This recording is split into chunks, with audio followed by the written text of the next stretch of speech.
मेष राशि वालों को हर चीज़ जैसे रुकावट लग रही है और इसी वजह से आपकी प्रतिक्रिया कुछ इस रूप से बढ़ रही है जिसे संभाल लेने की ज़रूरत है, क्योंकि किसी भी तरह की नकारात्मक प्रतिक्रिया दिखाने से नुकसान आप ही का होगा। और इस वजह से बहुत ज़्यादा शांत रहें ताकि कुछ भी बिगड़े नहीं। क्या करना चाहिए इस समय में? मेहनत करने का और खुद को साबित करने का समय है। घबरा जाने से मुश्किलें ही पैदा होंगी, इसलिए हर संभव कोशिश करनी होगी कि जो आपकी जिम्मेदारियां हैं उन्हें आप निभाते चले जाएं। हो सकता है उसमें अपनों का ख्याल रखने से जुड़ी जिम्मेदारियां भी शामिल हों। क्या ना करें इस समय में? किसी ऐसे तकरार की स्थिति को ना बनाते चले जाएं जो हर छोटी बात को बिगाड़ दे। इसलिए ऐसा ना सोचें कि आप किसी पर दबाव बनाकर अपनी बात मनवा लेंगे, क्योंकि ऐसा होने वाला नहीं है। लोगों के अपने विचार हो सकते हैं और वो आपके विचारों से भिन्न भी हो सकते हैं। एक और मन परेशान है और दूसरी ओर परिस्थितियां प्रतिकूल बनी हुई हैं, इसलिए गलतियां करते चले जाना ठीक नहीं है। काम और कारोबार के क्षेत्र में हालात आपके लिए मददगार हो सकते हैं, बशर्ते आप स्थिरता बनाए रखें। जरा सी गलती आपको मुश्किलों में डाल सकती है, खासकर अगर वो किसी तरह के बदलाव से जुड़ी हुई है। पैसे की स्थिति ऐसी है जिस पर बहुत सारे दबाव हो सकते हैं। उसका एक बड़ा कारण ये है कि आपकी योजनाओं में भी कमी है। अगर मन में असंतोष बना रहे तो वैसे भी सही फैसला करना मुश्किल ही होता है। वृषभ राशि वाले अगर लोगों के प्रति अच्छे विचार बनाकर चलेंगे तो आप अपनी मुश्किलों को संभाल पाएंगे और रिश्तों को भी सुधार पाएंगे। इस समय जो भी आपकी ज़िंदगी में हो रहा है उससे आपकी घबराहट ही बढ़ रही है और उसके अलावा कुछ हासिल नहीं हो रहा। और इस चीज़ का बुरा असर ये भी हो रहा है कि आपकी मेहनत भी बिखरती चली जा रही है। क्या करना चाहिए इस समय में? बहुत सारी विनम्रता बनाए रखने का समय है। रिश्तों को संभालने के लिए भी आपको नियमित होना पड़ेगा ताकि आप लगातार उनकी बात समझ सकें और उनसे जुड़ सकें। हो सकता है आपके व्यवहार में थोड़ी बहुत कमी हो, पर उसे भी धीरे धीरे सुधारने का प्रयास तो आपको ही करना पड़ेगा। क्या ना करें इस समय में? अपनी बात को बार बार बदलते ना चले जाएं, क्योंकि ऐसा करने से आप अपनी ही कमजोरियों को लोगों पर जाहिर करते चले जा रहे हैं। अगर आप सही भी हों तो भी किसी ऐसी बहस में ना पड़ते चले जाएं जिसमें सिर्फ आपको खुद को सही साबित करना पड़े। आर्थिक स्थिति ठीक है, पर उसे बनाए रखने के लिए आपको अपने प्रदर्शन को लगातार सुधारते चले जाना होगा। कामकाज से जुड़े बहुत सारे ऐसे हालात हैं जिसमें आपको अभी भी बहुत कुछ सीखने की ज़रूरत पड़ेगी और उसी से फिर आपका धन लाभ भी बढ़ेगा। रिश्तों की अच्छाई इस वजह से है क्योंकि लोग आपकी बात को समझ रहे हैं और आपकी सराहना कर रहे हैं, पर आपकी ओर से रिश्तों को संभालने में बहुत सारा उतार चढ़ाव है। अगर किसी भी तरह का मन में असंतोष लेकर चलेंगे तो उसका बुरा असर नज़र भी ज़रूर आएगा। इसलिए आपको लोगों के प्रति सजग रहना होगा। तो सिर्फ लोगों के प्रति ही सजग नहीं रहना है, जिंदगी को लेकर भी सजग रहना है। और आपको सजग रखने के लिए ही राशिफल हर रोज आपके साथ होता है, आपके आने वाले पलों का सारा हिसाब किताब लेकर। तो आइए इस हिसाब किताब को तो हम आगे बढ़ाएंगे, लेकिन उससे पहले एक सवाल ले लेते हैं। और सवाल हमारे सामने आ रहा है गुलनाज कौर आपका। 12/12/1983 9:32 रात में जन्म हुआ है अंबाला। आपके पति की कुछ महीने पहले डेथ हो गई थी, जिसके बाद उनकी जगह आपको नौकरी मिल गई। चूँकि उनका काम ट्रैवल इंडस्ट्री से जुड़ा हुआ था, नहीं फूड इंडस्ट्री में वो थे, जिसकी वजह से उन्हें ट्रैवल बहुत करना पड़ता था। तो नौकरी आपको मिल गई, लेकिन आपको भी ट्रैवल बहुत करना पड़ रहा है। चूँकि बच्चे अभी छोटे हैं, 3 बच्चे हैं और उनको आप वक्त नहीं दे पा रही हैं, जिसको लेकर अब आप ये सोच रही हैं कि क्या नौकरी बदल लें या फ्रीलांस काम करती रहें और साथ साथ नौकरी भी चलती रहे। तो ये एक मुश्किल फ़ैसला है आपके लिए कि आपको करना क्या चाहिए, क्योंकि ये सही है कि बच्चों को भी वक्त देना है। आप सिंगल मॉम हैं तो ज़रूरी हो जाता है। कुंडली का आकलन ज्योतिष गुरु इनके लिए क्या राय देती है इनकी कुंडली? गुलनाज, आपकी कुंडली है जी कन्या लगन की और मकर राशि की। आपकी महादशा इस समय चल रही है जी बृहस्पति की और अंतर्दशा चल रही है राहु की 14 अक्टूबर 2022 तक, और उसके बाद आपको महादशा मिलेगी शनि की अगले 19 वर्ष के लिए। क्या कोई और जॉब ले लें, क्योंकि आपने कहा कि ट्रैवलिंग जॉब की वजह से आप बच्चों को समय नहीं दे पा रही, और कंपैशनेट ग्राउंड्स पे आपको जॉब मिली आपके पति के जाने के बाद। तो जॉब ले लेनी चाहिए, चेंज कर लेनी चाहिए, इसी जॉब में बने रहना चाहिए, ये बड़ा सवाल है आपके मन में, क्योंकि परिवार से जुड़ी जिम्मेदारियां आपके सामने हैं।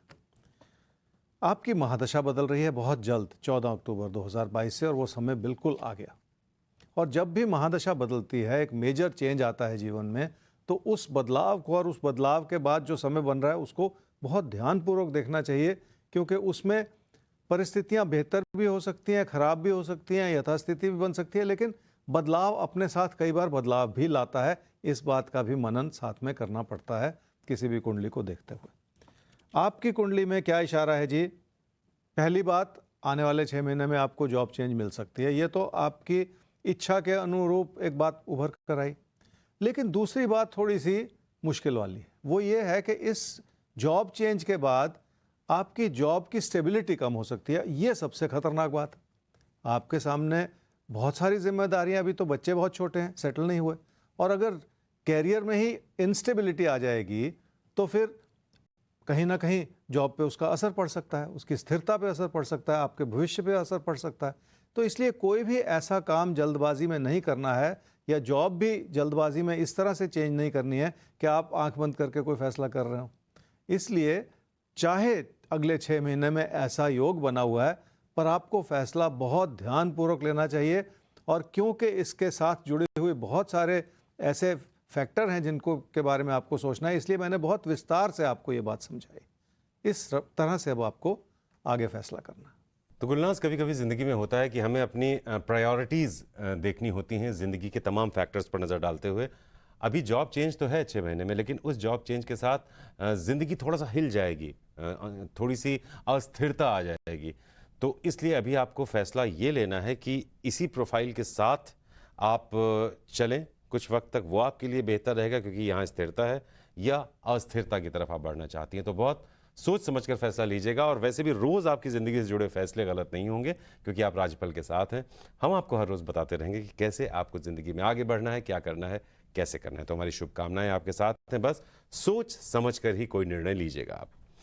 हमें आगे बढ़ना है और मिथुन और कर्क, अब आपकी बात करनी है। तो आपकी बात करें उससे पहले ज्योतिष गुरु से हम कुछ बात करना चाहेंगे। जो हमने शुरू में कहा था कि प्यार का एक रिश्ता ऐसा होता है कि जिसमें दो लोग होते हैं और दोनों का एक दूसरे के बिना 1 मिनट के लिए भी मन नहीं लगता है, लेकिन आगे चलकर ऐसा होता है कि वही दो लोग ऐसे अपरिचित हो जाते हैं कि 1 मिनट भी साथ नहीं रह पाते। तो इस रिश्ते में जहर कैसे घुल जाता है, इस पर बात करेंगे। जी, रिश्ते बड़े नाजुक होते हैं, और रिश्तों को संभालना वैसे भी बहुत मुश्किल होता है। कोई प्यार भरा रिश्ता, कोई प्रेम संबंध हो जो शादी में परिवर्तित हो रहा हो, तो और भी मुश्किल है कि पहले तो सब कुछ बहुत अच्छा लग रहा है, बाद में जाके कहीं ना कहीं उसमें तकरार पैदा हो जाता है, कड़वाहट पैदा हो जाती है। तो कहीं ना कहीं इसके पीछे बहुत बड़ा ज्योतिषीय खेल है, जिसे बहुत ध्यानपूर्वक समझना है, क्योंकि हर इंसान के साथ ये जुड़ी हुई बात है। क्योंकि रिश्ते तो देखिए हर इंसान को निभाने भी हैं, संभालने भी हैं। तो इसलिए बहुत बारीकी से इस बात को समझेंगे। जी बिल्कुल। तो इस बात को हम ज्योतिष गुरु से समझेंगे भी कि ऐसा होता क्यों है, और ऐसा ना हो इसके लिए हम क्या कर सकते हैं। तो ये साथ बनाए रखिए, प्रोग्राम में ही इस गंभीर विषय पर चर्चा होगी, और ये सबके लिए ज़रूरी है, क्योंकि रिश्ते नाते हम सबकी ज़िंदगी में होते हैं। ज़रूरी नहीं कि सिर्फ प्यार का ही रिश्ता हो, किसी भी रिश्ते के साथ ऐसा हो सकता है। तो फिलहाल अभी हम आगे बढ़ते हैं और लेते हैं अगली राशि मिथुन और कर्क। आपकी बात करते हैं, देखते हैं आपके लिए कैसा है आज का दिन, क्या कह रहा है ज्योतिष गुरु बताएंगे आपको। आप ध्यान से सुनिए और उसे अपने जीवन में उतारिए। मिथुन राशि वाले समझ लें कि कोई भी व्यक्ति उदास या परेशान कभी कभी हो सकता है, और इस समय आपकी नकारात्मकता कुछ ज़्यादा ही बढ़ी हुई नज़र आ रही है। पैसे से जुड़े मुद्दे भी आपको परेशान कर रहे हैं, और आपकी कामकाज से जुड़ी जिम्मेदारियां भी बढ़ती चली जा रही, जिसकी वजह से आपके ऊपर बहुत सारा दबाव है। क्या करना चाहिए समय में? घर परिवार में खुशियां बनाए रखें, क्योंकि इसी से ज़िंदगी का तालमेल बेहतर होता चला जाएगा। अगर मन में सुकून रहेगा तो बहुत सारी परेशानियों को संभालना भी वक्त के साथ आसान होता चला जाएगा। क्या ना करें इस समय में? कामकाज की तुलना में घर परिवार के सुख और सुकून को ज़्यादा अहमियत ना देते चले जाएं। कहीं ऐसा ना हो कि आप लापरवाह हो जाएं, क्योंकि ये समय आपसे बहुत कुछ मांग रहा है कि आप कुछ बेहतर कर सकें और ज़िंदगी में बहुत कुछ हासिल भी कर सकें। पैसे की स्थिति बहुत कमज़ोर और उसके बहुत सारे कारण। एक तो आपका अपना नुकसान होता चला जा रहा है और दूसरा आपके खर्चे बेकाबू होते चले जा रहे हैं। शायद यही वजह है कि देनदारी का बोझ भी हो सकता है और आपकी बचत पर भी बुरा असर पड़ सकता है। इसलिए आपको हर रूप से और हर कदम पर सतर्क रहने की भी ज़रूरत है। कर्क राशि वाले ये समझ लें कि रिश्तों को संभालना हमेशा ही एक चुनौती होती है और ज़रा सी गलती किसी भी रिश्ते को कमज़ोर कर सकती है। प्यार मोहब्बत से जुड़े जो भी विचार हैं आपके मन में, उसको लेकर आपके मन में बहुत सारी चिंता भी है। दुखी होते चले जाने से कुछ होगा नहीं, अपने विचारों को भटकाते चले जाने से भी नुकसान ही होता है। इसलिए भी संभल कर ही चलना पड़ेगा। क्या करना चाहिए इस समय में? अपनी इच्छाओं को उतना ही बढ़ाएं जितना आप उन्हें पूरा कर सकें। उससे आगे का रास्ता इंसान को भटका देता है। जिंदगी की एक बहुत बड़ी सच्चाई है कि अगर हम भविष्य की ओर देखने की कोशिश करें तो सब कुछ अंधकार में नजर आता है, और अगर उसी चीज़ को करीब से नज़दीक से जाकर देखने की कोशिश करें तो बहुत कुछ आपको साफ नज़र आना शुरू हो जाता है। इसलिए बहुत दूर का सोचने के बजाय आज का सोच लें और कल का सोच लें ताकि आपका भविष्य संवर जाए। क्या ना करें इस समय में? अपनी मेहनत की ताकत को किसी भी वजह से कम ना समझें। इसलिए अपने मन में कोई ऐसा असंतोष ना पैदा करते चले जाएं जो उस मेहनत को बिगाड़ दे। जिंदगी में चुनौतियां हमेशा होती हैं और कुछ भी पा लेने के लिए समय हर एक के पास कम ही होता है। बस उसी समय का सदुपयोग करना आपकी प्राथमिकता है ताकि आपकी ओर से कोई कमी ना रह जाए। पढ़ाई के प्रति आपका मन उचाट होता चला जा रहा है और ये सबसे बड़ी कमी है, जबकि मेहनत करने की आपके अंदर क्षमता भी है और आपकी इच्छा भी है। पर अगर आप लगातार परेशान ही रहेंगे तो उससे भी कुछ हासिल नहीं होगा। कामकाज से लाभ है और उस लाभ से आपको कुछ प्रेरणा लेनी चाहिए कि आप कुछ बेहतर कर सकें। सबसे बड़ी ज़रूरत इस समय यह है कि आप कामकाज के क्षेत्र में खुद को साबित करने के लिए कुछ नया सीख लें, और अगर उसमें कोई कमी रहेगी तो उसका बुरा असर फिर आपके काम और कारोबार पर ही पड़ेगा। किसी भी तरह से आपकी जिंदगी में कुछ भी बुरा ना होने पाए, इसी कोशिश के तहत राजफल की शुरुआत हुई और यही कोशिश आज कितनी कारगर है ये आप सबके प्यार से हमें महसूस होता है। इतने कम समय में आप इतने ज़्यादा लोग जुड़े हैं इस प्रोग्राम के साथ, हमारी जिम्मेदारी बढ़ जाती है कि हम आपकी ज़िंदगी को बेहतर बनाने के प्रयास लगातार करते रहें और हम करते रहेंगे। बस ये साथ बनाए रखिएगा।